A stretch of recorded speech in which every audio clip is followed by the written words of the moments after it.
Welcome, e-bike repair home service, Dasmariñas, Cavite to Manila.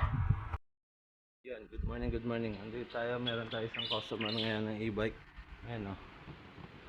So, hindi natin alam kung anong issue pa. Waiting tayo sa customer kasi hindi na nga daw tumatakbo ang kanyang e-bike. So, tara. At syempre,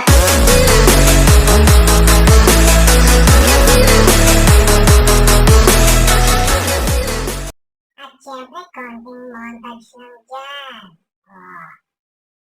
Tapos, nung chinek ko na nga pala ang e-bike ni customer, ay alam ko na, nabuti na lang, nagdala ako ng controller. Dahil sa chat pa lang, ay sabi niya, tumatakbo ang kanyang gauge kahit hindi pa niya tinotrottle. Kaya, buti na lang, nagdalagad ako. Agad-agad ko na nga, tapos kunuha ko na rin sa breaker dahil akala ko nga, baka breaker lang. Pero buti na lang, meron tayong panamba. At syempre, kung bago ka lang naka-e-bike, subscribe at pinutin natin ang notification bell para update tayo palagi sa lahat ng bagong video. At yun, naikuha agad o. Napakabilis mo naman, boy. Siyempre, open na natin yan. Para makuha natin yung jack. Pagkuha nga pala natin yung jack, kailangan kasi ay nakataas ang isa nating gulong. Para nga naman, pag nagkabit tayo ng controller at hindi siya basta-basta mag-wild. Dahil tayo lang kasi mag-isa at wala tayong ibang katulong. Para nga naman ay safety first at hindi tayo makabangga o makasali dito. Baka mamaya ay mag-wild to bigla. At habang inaangat ko nga pala ay sabi ko bakit parang ang tigas nito. Pero pag ikot ko ay bigla nga naman palang lumambot. Yun pala ay medyo malambot lang ang kanyang gulong. Tapos ay eto na ang nangyayari. 2,000 years later. So, magpapalit tayo ng controller na ito kasi nga nasunog yung controller niya ngayon. Lagyan na rin natin ng breaker. Thank you.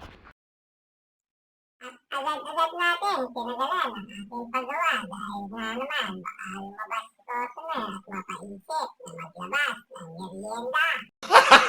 Gago! Baka naman at dumating na nga si customer ang hiling natin kaya agad-agad kong itinabit ang kanyang breaker.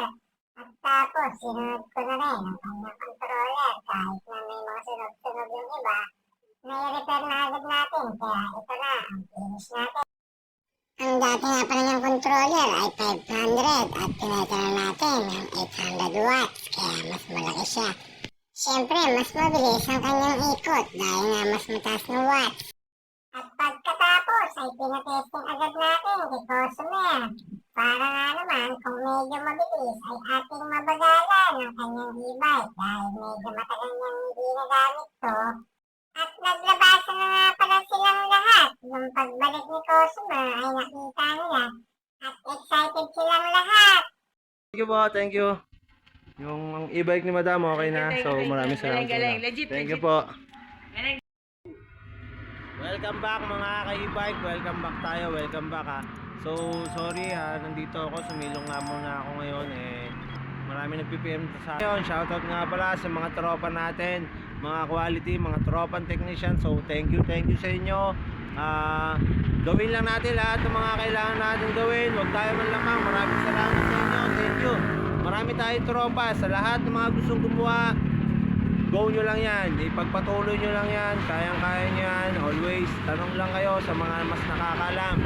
Kung meron kayong hindi alam, syempre, huwag tayo magmarunong masyado. So, thank you. Shoutout nga pala dyan sa tropa natin dyan ha, C6.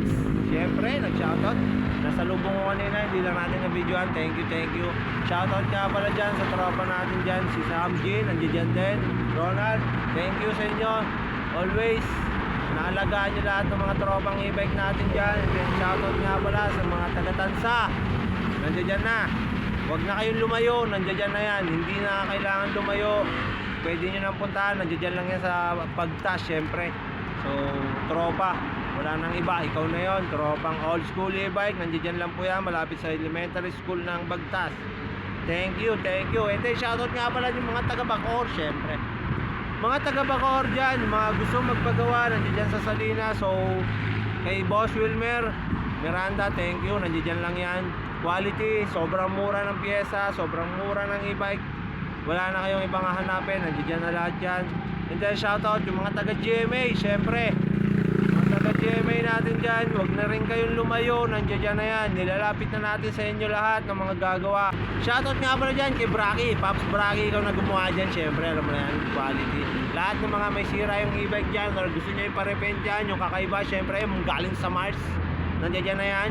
Galing pa sa Mars yan, yan yung nagkukulay ng mga spaceship, ng mga alien, sa kanya yun, tropa yan, napakabangis yan. Pinadala talaga sa Pilipinas yan para dito sa mga taga GMA e-bike. So quality, pagawaan dyan, nandiyan din yung anak niya, quality rin gumawa, si Jera, shoutout sa inyo. And then yung mga taga Batangas, at hindi ko kayo mapuntahan lahat, syempre shoutout, nandiyan si Mervin, PM nyo lang yan, si Mervin. So quality din yan, maraming salamat. So hindi ko may isa-isa lahat ng mga nagpapashout sa atin eh. Sobrang salamat.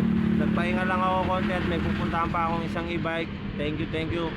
Maraming salamat. Keep always ride safe tayo. And then sa lahat ng mga nakakapanood nga pala nito, yung mga e-bike user, masyado na tayong mainit sa social media. Syempre, ingat naman tayo. Kahit na 3 wheels e-bike ang dala natin, hindi nyo kailangan nga ng lisensya ng iba. So syempre, mag-ingat pa rin tayo.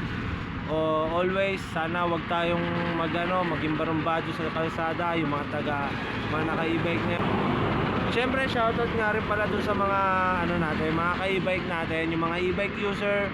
Sana naman, masyado na tayo mainit ngayon sa may social media. Siyempre, masyado na tayong nababash yung mga e-bike dyan na medyo nasasaktan din kami. Siyempre, kami yung technician, kami yung nag-aalaga ng mga e-bike nyo. Sana naman iwasan natin yung mga pagdadrive na talaga eh. Siyempre kailangan tumingin muna tayo. Huwag tayong LBL, yung mga liko muna bago lingon. Siyempre unahin nyo yung lingon muna, kaliwat kanan bago kayo pumasok sa dadaanan nyo. Tignan nyo lahat yan. Siyempre sundin pa rin natin yung mga safety natin, and then yung rules ng kalsada, lalo na yun siyempre. Sundin pa rin natin yan. Huwag tayong sa mga kalsada. So thank you. Maraming salamat sa inyo, sa lahat ng mga nanonood dito. Maraming salamat. Thank you Thank you for watching. Bye-bye.